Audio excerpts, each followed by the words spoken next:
net vir julle 'n bietjie duidelikheid gee oor humility in die woord van die Here vanmôre. Ek lees die eerste skrifgedeelte is in Isaiah 6 verse 1. New King James sê die volgende. Die eerste vers begin, hy sê, In the year that King Uzziah died, I saw the Lord. Man, wat 'n profound statement maak Jesaja hierso. Hy sê, in die jaar wat King Uzziah doodgaan, he sees the Lord. Nou, hierdie prentjie moet vir jou duidelik vanmôre word. Die Here gryp hom uit waar hy is in sy tyd en hy sit hom voor die aangesig. He puts him in front of the face of God. God Almighty, the one that created this whole universe, the one that measures the water, that measures the earth in the palm from his thumb to his pinky, can hold the waters of this earth in his hand, the one who created the stars, the one who knows every name of every star, of every universe. Isaiah comes and he comes face to face with this God Almighty. He goes further in verse 2 and 4, he says, Above it stood Sephiraim, each one had 6 wings. With 2 he covered his face, with 2 he covered his feet, and with 2 he flew. And one cried to another and said, Holy, holy, holy is the Lord of hosts. The whole earth is full of his glory. And the posts of the door were shaken by the voice of him who cried out. And the house was filled with smoke.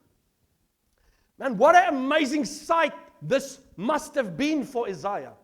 Coming face to face with the Lord. And every time they see a new glory of God, they exclaim, Holy, holy, holy is our Lord God Almighty. This all happens in the year 742 BC. Isaiah ben Amos, that was his name, his full name. The first thing he noticed was the Sephiraim angels in front of him, the huge angels in front of him, that shouts out, Holy, holy, holy. Nou ek wil vanmôre net vir julle sê, daai wat hulle holy, holy, holy 3 keer gebruik is om iets te exclaim. That's a Hebrew literature text that they used to do it. Ek het dit neergeskryf vir julle. Hy sê, it's a Hebrew literature device they used to communicate the intensity. By repeating holy 3 times, the angels not only state God is holy, but they declare his holiness to an extreme degree. Wow, this awesome. Every time they get a new revelation of the glory of God, the angels, they shout out in heaven, Holy! Each and every time they get just a glimpse of God's glory. You with me? This happens only 4 to 6 times in the Bible. That the repetitive sentence is used. Holy, holy, holy. In Openbaring is daar een wat sê, wow, wow, wow, wat die engele uitskree. Nou dis nie soos die surfer se weergawe van, wow man nie. Die wow wat hulle gebruik beteken, the intensity of the wow is the state of the world, the state of the situation that the earth is in. Hulle skree so hard, hoorie, hulle skree so hard dat die tempel se fondasie bewe. Holy, holy, holy is our God, Lord Almighty. Wat laas het ons die kerk se fondasies laat bewe bietjie met ons worship met God. Wat laas het ons bietjie in die huis van God gekom en ge-exclaim, Holy! En ons het die dakke laat sidder hier binnekant. Come on church. Oswald Chambers writes the following, hy sê dit mooi, hy sê, when we preach the love of God, there is a danger of forgetting that the Bible reveals not first the love of God, but the intense blazing holiness of God, with his love in the center of that holiness. Amen. So, Isaiah he comes to a point where the Lord says, and he comes and he sees face to face, and Isaiah proclaims, woe is me. Gaan 1 chapter terug, gaan bietjie 1 chapter terug, in chapter 5, previous chapter, he states, woe to those who are wise in their own ways, woe to men mighty and drinking wine, woe to those who call evil good and good evil. That's the same prophet Isaiah that proclaims over the nation of Israel, woe to all of them. A chapter further, he comes face to face with God, and he meets God, and he says, woe to me. One of the most holiest people in Israel, a godly man, After seeing and coming face to face with God, he exclaims, woe is me. Isaiah 6, he gets one glimpse of God. And he exclaims, woe is me. For the first time in his life, he realizes that he stands before an almighty holy God. Even though he's one of the most holiest men in Israel. Julle nog by my? When he cries out, woe is me, the following happens. Isaiah 6, the 6th and 7th verse says, then one of the seraphims, ek hoop ek sê dit reg. Seraphims, sorry, daar's die Engels. Then one of the seraphims flew to me, having in his hand a live coal, which he had taken from the tongs with the tongs from the altar. And he touched my mouth with it and said, behold, this has touched your lips. Your iniquity is taken away and your sins is purged. You see, he first cries out, woe is me. What happens next? He sees God. And the next thing that happens, one of those big angels, the seraphims, comes and he takes a coal from the altar. He touches his lips and he cleanses him. Once the angel brings cleansing to Isaiah, God speaks. After he gets cleansed by the angel touching his lips, God speaks. He says the following, God says the following, who will go for us? You see, the Bible speaks in Isaiah 55 verse 10, it speaks like the word of God is like rain falling down. If we had a monitor screen here, we're sitting in this place this morning and there's Wi-Fi signals all over the show.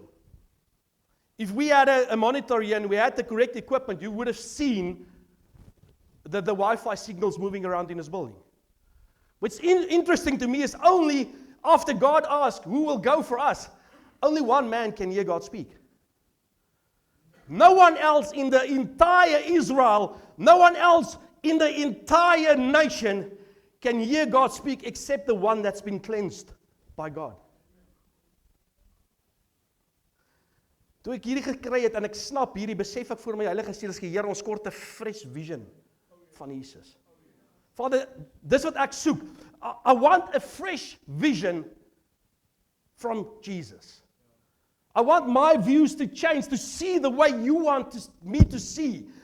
We need as a church to have a fresh vision in the times we are living of Jesus Christ. We cannot go on with the same thing, repetitive, going Sunday in, Sunday out, week in, week out, the same repetitive circle we follow every time. We need a fresh vision from Jesus Christ. Listen to this. The Holy Spirit says, but the verse does not start there, son. Isaiah 6 verse 1 says, it starts like this. In the year that King Uzziah died, I saw the Lord. Nou ek wil vanmôre vra, watter king in jou lewe moet doodgaan? What king in your life has stood up that's standing between you and a fresh vision from Christ? Uzziah had to die before Isaiah had a fresh vision. Nou ek gaan en ek soek in die hele Bybel Uzziah. Where does this dude come from? Where do we find him? And I look at 2 Chronicles 26. The first and the third verse says, now all the people of Judah took Uzziah, who was 16 years old, listen, and made him king instead of his father Amaziah. Third verse, Uzziah was 16 years old when he became king. And he reigned for 52 years in Jerusalem. Man, that's a long reign. As ons vat vandag, since 1994, give or take, we've been under 5 presidents. Uzziah reigned for 52 years. That's a long reign. The next verse, listen to this. Verse 4 and 5 says, and he did what was right in the sight of the Lord. He reigned a long time because he did what was right in the sight of the Lord. According to all that his father Amaziah had done. 5de vers sê dit so mooi. Luister. He sought God in the days of Zechariah, who had understanding in the visions of God. And kerk, as long as he sought the Lord, God made him prosper. As long as he sought the Lord, God made him prosper. Hoor gou hierso. Uzziah had a Midas touch. Do you know what a Midas touch is? Everything you touch turns to gold. Jy kan niks verkeerd doen. If you've got a Midas touch, everything you touch turns to gold. Hy gaan eerstens, he takes back, he strengthens the armies. He takes back all the cities his forefathers has lost. He comes and he strengthens the economy. He strengthens it to a state that it is almost at the same state, almost, not exactly, as in the times of King Solomon. He brings it to a new level, the economy. They became a powerhouse. Why did they become a powerhouse? Look at verse 15. If you go in verse 15 at the end, it says, so his fame spread far and wide, for he was marvelously helped till he became strong. So he came almost to the same level as in the times of King Solomon. He brought that whole economy, the army, took back all the nations. He strengthened the whole Israel nation again to a state almost as in the times of Solomon. Why? Because what? He was marvelously helped by, because he seeked God. But the next verse, verse 16, starts like this. Gaan ek te vinnig deur die verse? As julle nog saam met my? Is julle reg? Do you understand what I'm saying in my English? Good. Verse 16 says, but when he became powerful, he also became, say it? I can't hear it. Come on. Proud. Which led to his downfall. He sinned against the Lord his God by entering the sanctuary of the Lord's temple and personally burning incense on the incense altar. Zechariah the priest comes and he takes 80-odd priests and they come to the king Uzziah and they confront him. You are not permitted to burn incense on the incense altar. That's only for the priest that's been appointed by God to do. And what happens? Verse 19, then Uzziah became furious and he had a censer in his hand to burn incense. And while he was angry with the priests, leprosy broke out on his forehead. Before the priest in the house of the Lord and beside the incense altar. The priest grabs him, they take him out of the temple, they go and they isolate him. He stays in a house on his own, isolated, until the day he dies. Ons praat 'n bietjie daaroor vanmôre. Interesting, as long as Uzziah seeks God, he prospers. When we start to seek God, a momentum develops in our lives. Julle verstaan wat is momentum? As long as we see God, a momentum starts to happen in our lives. When you stop what originated momentum, you still go forward. Wat bedoel ek? Het julle al in 'n swembad gestaan en dan maak jy sit 'n ronde swembad as of vierkantig en almal loop so in 'n ry en jy loop die hele tyd. What do? You start with a momentum. The water starts to flow on its own. And if you lift your feet, and even if the people gets out, and you lift your feet, you're still going forward with the momentum that occurs. You with me? When you stop, what originated the momentum, you still go forward. Everything you touch still turns to gold. What propelled you in the first place is gone then. Now you start thinking, anything I can do is all right. Because look at me, I'm still successful. This is dangerous ground to move on, church. You know, God tests us in the dry times before He blesses us with the abundance. He does. Is ek baie water vanoggend drink? Why? You want to know why? More people fail in the season of abundance than in the season of dryness. Come on. More people fail in the season of abundance than they fail in the season of dryness. The nation is in turmoil. Their great king has got leprosy. This great king that lifted this nation up, the awesome king they had, got leprosy, but they only see the outside. They can't see the inside, but we know it's pride.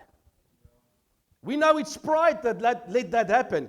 You see, many leaders, men and women, en nie net leiers in die kerk nie, many leaders in business, many leaders in homes, do not struggle with a sense of hormone. They struggle with a sense of pride problem.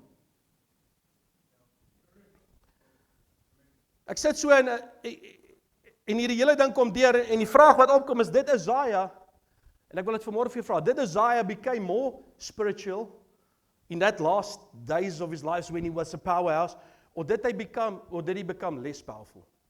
Spiritual, powerful. Did he become more spiritual or less spiritual? Less? More? Less? Less? He became more spiritual. Why? Because he entered the temple to worship. Check your copies. He entered the temple to worship. The spirit of pride and the spirit of religion runs hand in hand and strengthen each other by camouflaging each other. Hoekom? Pride keeps you from admitting you have become religious. And your spiritual behavior covers up your pride. Pride must die for us to have a fresh vision of God. The Bible says we go from glory to glory. So without a fresh vision of Jesus, you have stopped changing. You keep doing what you're doing, you're still successful, you're still spiritual, momentum is momentum, and you keep being successful, but more prideful. I want to say this morning, I'm not concerned with how you've started. The reason we're sitting in church is for how we end this race. Amen? Do you know more than 75% of the biblical figures in the Bible did not end well? 75% of major Bible figures that you read about in the Bible did not end well. I hope I place a healthy fear in you this morning. All of a sudden, we sit with this word, humility. Humility. We as the body of Christ don't get and know the meaning of humility. It's an elusive word. Like the speaker. We get it, but we don't get it. Verstaan julle wat ek sê? Humility is a word we get, but we don't get it. Many avoid it because there's thoughts and it speaks going out in town. It means that you are spineless. If you are a humble person, you are spineless or you are a softy. Huh? That's normally the word associated with humility is somebody that's spineless and is soft. But I've got news for you this morning. People that is humble in the Bible is often accused of being arrogant or proud. Humility is such an ambiguous word. Weet jy wat beteken ambiguous? It's a good English word, Amy. Ambiguous. Open to more than one interpretation. Listen to this example. Numbers 12:3. Now, the man Moses was very humble, more than all men who were on the face of the earth. Dink gou vanmôre iemand maak so 'n statement oor jou. Kom vanmôre en ek sê, Erwin, you are the most humble guy in South Africa. Wow, wat 'n statement. Wat 'n statement om te maak. Maar jy gaan nie nou opstaan as jy by 'n conference kom of jy kom by die Mighty Men en dan staan jy op en sê, good morning, I am the most humble man in South Africa this morning. My naam is Erwin. Nice to meet you. You're not going to do that. Is ek reg? Am I right? But I want to ask you a question this morning. Who wrote Numbers? Moses.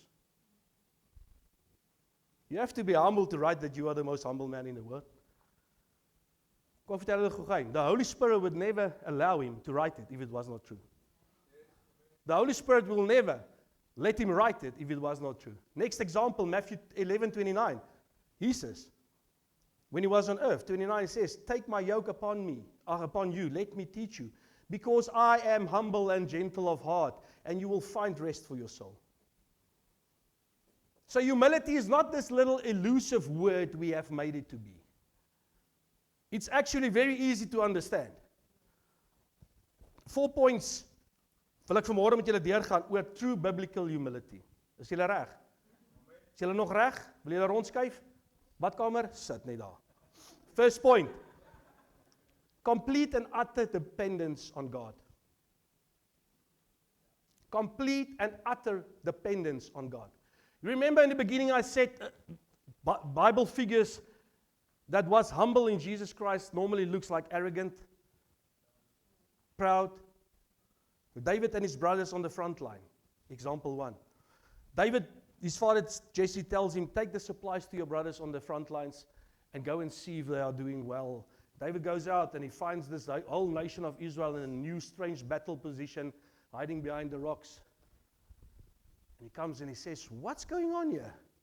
And he asks the following question, 1 Samuel 17:26. He says at the end, for who is this uncircumcised Philistine that he should defy the armies of the living God? Who is he? You see that arrogance, that the humbleness in God makes you look arrogant? Who is everyone in Israel, the whole army of Israel? The king is hiding in his tent, and the whole army is behind rocks looking out at this big giant. And here comes a little boy, a shepherd boy, David, and he checks out the story because he knows what he is in God. He's humble in Christ. He's humble in the Word of God. And he says, who is this Philistine that he defiles the armies of the living God? Come on. His big brother looks at him and says, verse 28, I know, the end of the verse, I know your pride and the insolence of your heart, for you have come down to see the battle. The first thing his brother tells him, he says, I know the pride that's in your heart. What about that few sheep that you have to shepherd? I know the pride in your heart. Let's go one chapter back. Pride. Let's go a chapter back, chapter 16. God sent Samuel to Jesse's house. And out comes Eliab. But God says in 1 Samuel 16 verse 7, do not look at his appearance or at his physical stature, because I have refused. The same Eliab that told David, I see the pride in you. He says, refused him. For the Lord does not see as man sees. For man looks at the outward appearance, but the Lord looks at the heart. Now, the only reason God rejects is pride. The very reason, or the very thing that Eliab accuses David of having is in himself. Another example, the 12 spies. They go out and they inspect this new promised land that God has promised them. 10 of them comes back and they say, oh no, they've got fortified walls. They've got trained armies. They've got the giants of Amalekites. Oh, sonder om te stutter. They've got the giants. We've been slaves for over 400 years. Man, we will not take that city. We have to protect our sons and daughters and wives. We don't stand a chance against them. And all the people go, oh, you 10 are so humble. Oh, you are so humble. Caleb comes with Joshua and says, what? What are you talking about? The land is exceedingly good. Let's go now. And all of them turns to those two and say, oh, but you are so arrogant. Hoe arrogant is julle? Het julle nie gehoor wat sê die dudes nie? Everyone looks at them and say, but you are so arrogant. And in fact, they are only dependent on God. Only Joshua and Caleb enters the promised land. The other 10, in the next day, they die in the pest. In the plague or pest, whatever. It's only Joshua and Caleb that enters the promised land. Why? Because they were truly humble in God. Point number 2, obedience to God's word. True obedience is when we do not filter the word of God through the cultural narrative. That's true obedience to the word of God. Ons verander nie die woord van God om in te pas by 'n plek nie. We do not change the word of God to fit into a culture. We do not change the word of God to fill up a church building. We do not change the word of God so that the kids can't be angry at us. We do not filter the word of God so we can still keep having our friends. We do not filter the word of God to fit into this world. Let's look at it this way and think about this one. Philippians 2, verse 7 and 8 says the following. But made himself of no reputation, taking the form of a bondservant and coming in the likeness of man. And being found in appearance as a man, he humbled himself and became obedient to the point of death, even the death on the cross. Jesus Christ. Isaiah prophesied that after 4 regiments of soldiers finished beating him up, he was so unrecognizable that he did not even have the form of a human being.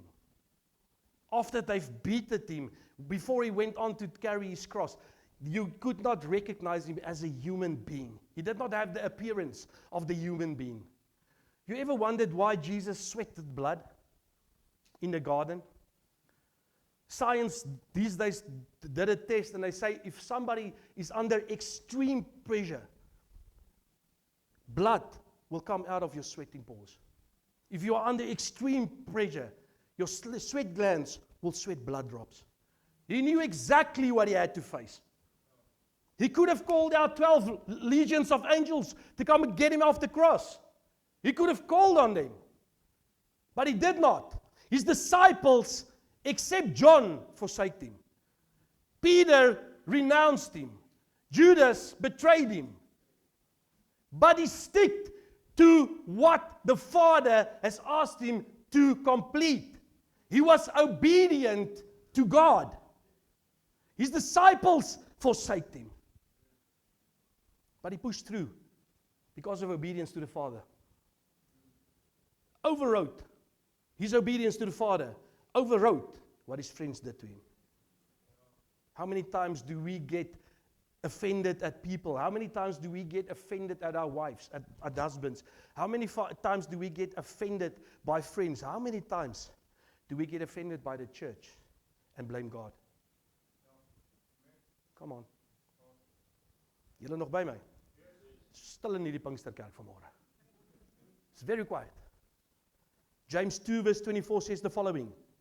You see then that a man is justified by works and not by faith only. You can tell me that you have faith and you can tell me you've been saved by grace till you are blue in the face. But until you have corresponding actions of obedience, it only stays words. Obedience to God. Third point, prioritizing others before yourself. Philippians 2, the 3rd and the 5th verse says the following. Let nothing be done through selfish ambition or conceit, but in lowliness of mind, let each esteem others better than himself. 5th verse says, let his mind be in you. Let this mind be in you, which was also in Christ Jesus. Jesus esteemed us better than he esteemed himself. What does esteem mean in Afrikaans? Hy het ons hoër geag as homself. Jesus Christus, Jesus Christ, esteemed us better than he esteemed himself. Philippians 2, 7 and 8 says, but made himself of no reputation, taking the form of a bondservant and coming in the likeness of man. And being found in appearance as a man, he humbled himself and became obedient to the point of death, even death on the cross. He died on the cross because he esteemed you and me better than he esteemed himself.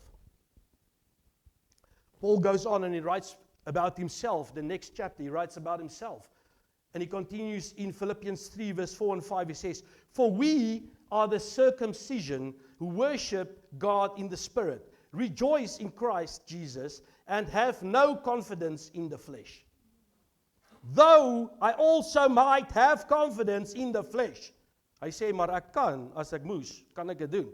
If anyone else thinks he may have confidence in the flesh, I am also.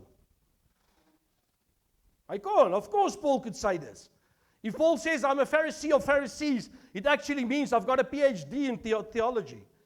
He's a Hebrew. He's from the tribe of Benjamin. So he can say, if he would have esteemed himself, he could do so in the flesh more than anybody else. We read this and Paul talks of all he has done before Christ.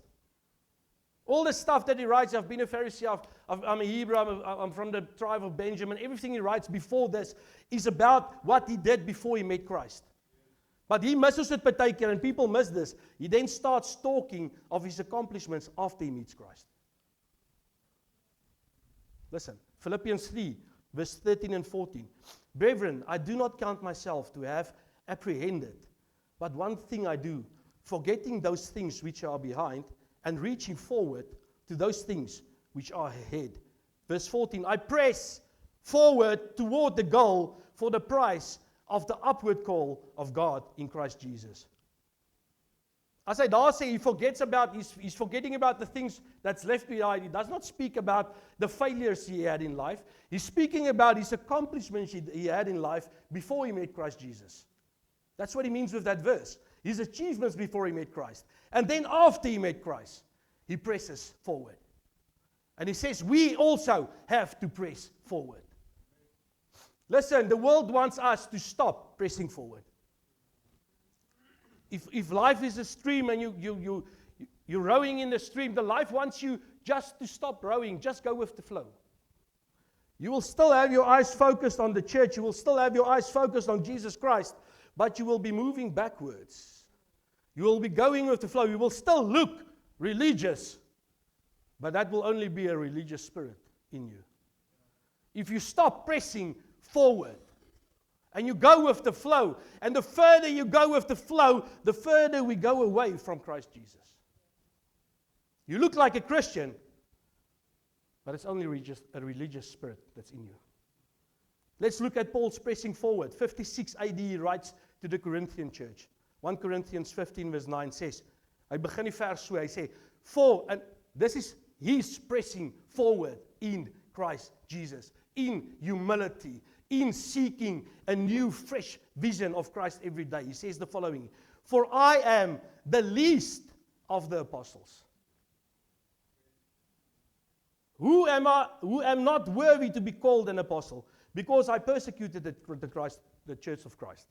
Paul says he's least of not only the 12 apostles, I think there's 23 or so apostles in the New Testament that's been written up. He's speaking about the apostles that's been written up. He says, of all of them, I am the bottom of the barrel. I am the least of all of them. Know the meaning politically correct? Do you know it? Wat beteken as iemand sê is politically correct? If you say something politically correct, dis iets wat jy sê, something you say, but you don't mean it. It sounds right, but you don't mean it. Oh, Pastor, what a great sermon this morning. What a great sermon this morning. No, it's not me, it's Jesus. It's Jesus. But inside it screams out, come on, speak more, speak more. False humility. Politically correct. You know? You with me? You understand what I'm saying? If Paul did not feel that, if that was not his heart's conviction, the Holy Spirit would not have allowed him to write that. So he saw himself as the bottom of the barrel of all the apostles. Just we need to realize that we are only the donkeys. All the glory and all the honor is to Christ and Christ alone. That false humility, it's Jesus, it's Jesus. Think about that donkey Jesus rode on. Coming back to the stable. They throw some palm trees in front of me. They sang songs to me. They put the coats down for me. Hier storie stel ek van John Bevere. He says, he puts the coats down for me. They were singing at me. Oh man, coming down. I said, I'm the BMIS now. Biggest man in stable. Boys, you have to recognize now. I've arrived. Stupid donkey. But I've seen some stupid stuff in ministry. I've seen some people doing stupid stuff in ministry. Paul writes, what do you have that you did not receive? And why do you act what you received, you did not receive from him? Why do you act like you've received nothing? 1 Corinthians 4 verse 7. So we agree that the Holy Spirit would not have allowed Paul to write what he did if that was not the conviction of his heart. Ne?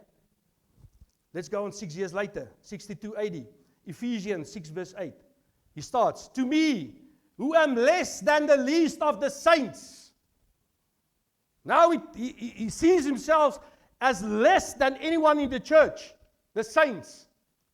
We go 6 years later. So what happened? Paul is pressing on. Paul is staying in humility. He's pressing through this. He says, now I see myself. He sees himself as least of all the saints. What has Paul done? He pressed on. He pressed on. We see people in church, in ministry, the bigger they get, the more respect they get. The more respect they want. The higher position they get in church, the more respect they want. They want limousines, they want the red carpet laid out, they want a bottle carrier, they want a Bible carrier, they want everything. The bigger they get in church, the more respect they want. The authority God entrusts you with in church, in ministry, in your home. The only reason that God makes you higher or He promotes you to a higher authority is only to serve Him better. That's all. Not to pet your insecurities. If He promotes you, it's just to serve Him better. We are still only the donkeys. Let's go 2 years forward. This is just before the time of Paul's death, 64 AD. 1 Timothy 1 verse 15 says the following. This is a faithful saying and worthy of all acceptance that Christ Jesus came into the world to save sinners, of whom I am the chief. Now he does not see himself as the lowest of the apostles. He does not see himself as the lowest in the church. He now sees himself as lowest of all humanity. Do you see what he does? He sees himself as the chief, the lowest of all sinners. Now Paul says, I'm the bottom of the barrel of all humanity. Paul ends by esteeming everyone better than himself. Like Jesus Christ did for us. Paul did, and he went through the whole journey exactly the example that Christ set. He followed it to the end. He ends up and he sees himself lower as low of all humanity. Point 4. Committing our cares, worries, and anxieties to God. 1 Peter 5, verse 5 to 7 says, likewise, you younger people, submit yourselves to your elders. Yes, all of you, be submissive to one another and be clothed with humility. For God resists the proud, but gives grace to the humble. Therefore, humble yourselves under the mighty hand of God, that He may exalt you in due time, casting all your care upon Him, for He cares for you. Ek wil jou shock vanmôre. People who worries are proud. Wat sê nie, dis 3 wat sê ja. People who worries are proud. Why? It's a manifestation of your pride. You actually say, God, you are not big enough to handle this issue. I will take it. I will take it. You are not big enough to handle this issue. I will take it out of your hand. Come on. Peter connects pride with anxiety and worry. I did not say that. The Bible says this. Peter comes and he connects pride with anxiety and worry. When you worry about something, you say, God, you can't handle this. You are proud. You actually insult the Spirit of grace. We have to move on, and we'll have to come to a point when we realize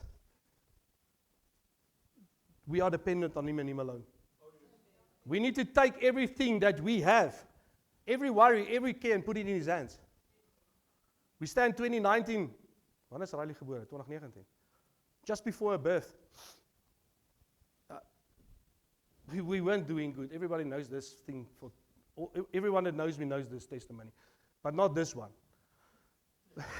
This is a new one. I'm pushing forward. This is my last one I've got left. Anyway, we hear Melissa is pregnant and a little baby girl is on her way. I don't have a medical aid.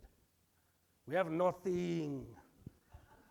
Business is down. It's down. There's nothing. Bottle of barrel, money scraping, we're there. We're there.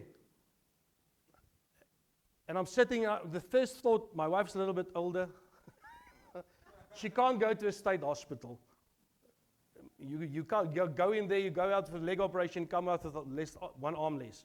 You go in for heart operation, you don't have lungs left. Stuff like that happens. That's life. And I'm sitting and I'm saying, okay, you're pregnant. I'm happy, but I'm worrying. Because the doctor said she has to go to a specialist because of her advanced age she's in, you know. But there's got to be specialists. There's got to be special appointments. A gynecologist has to do the what do you call it? The C-section. I almost said the deliverance. A C-section. But you know what I'm getting to, and I'm worried. I'm sitting there and I'm making plans.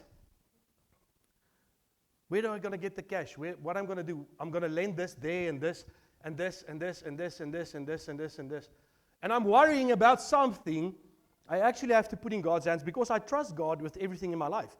The day I gave my life to Christ, 2 years or 3, 4 years before that, I gave my life to Christ, and I told him, I'll put everything in your hands, and I trust you with that. I trust you with my soul, but I do not trust you with this little issue. It actually comes to that. The Holy Spirit accused me of you trust me with your life, but you do not trust me with little things in your life. And I come to a point, and I prayed the evening, and I stopped asking for money. And I said, Lord, I'm going to give this to you. I'm not going to worry about it anymore. I'll give it to you. And the Holy Spirit tells me, go and see the manager of the hospital the next day. Phone and said, go make an appointment and see what happens. Maybe he's got contacts somewhere. I go there the morning, sit down, speak to the head of hospital. They do not do that. The first thing they told Melissa is the hospital does not do that. There's no way it's going to happen. I said, let me just go and speak to him. Maybe I can cry a bit and please, you know. Long story short, I sit in his office, and yes, can I help you? He's so blunt. No smile, nothing. So I start my story, try to finish it up. Okay, thank you. We'll let you know. Okay? I leave it. Get out of there, and I feel worse than I went in. I had no answer. The Lord said, just leave it in my hands. Take your little hand off it.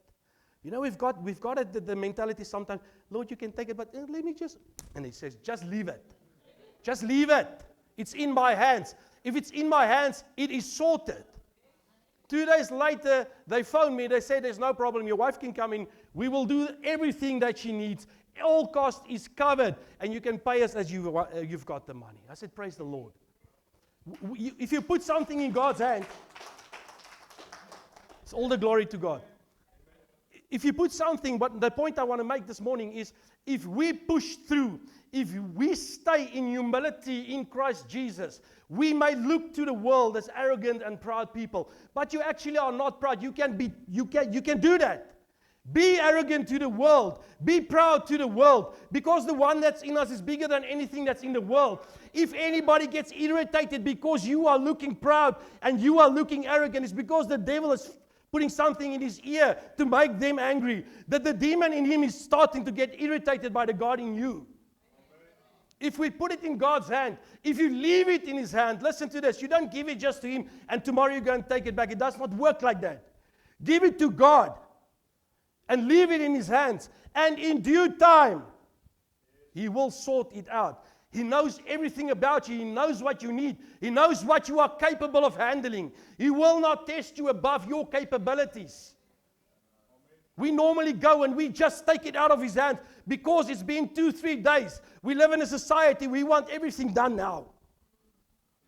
But one thing I've learned, if you've put it in his hands, in due time, it will be sorted out.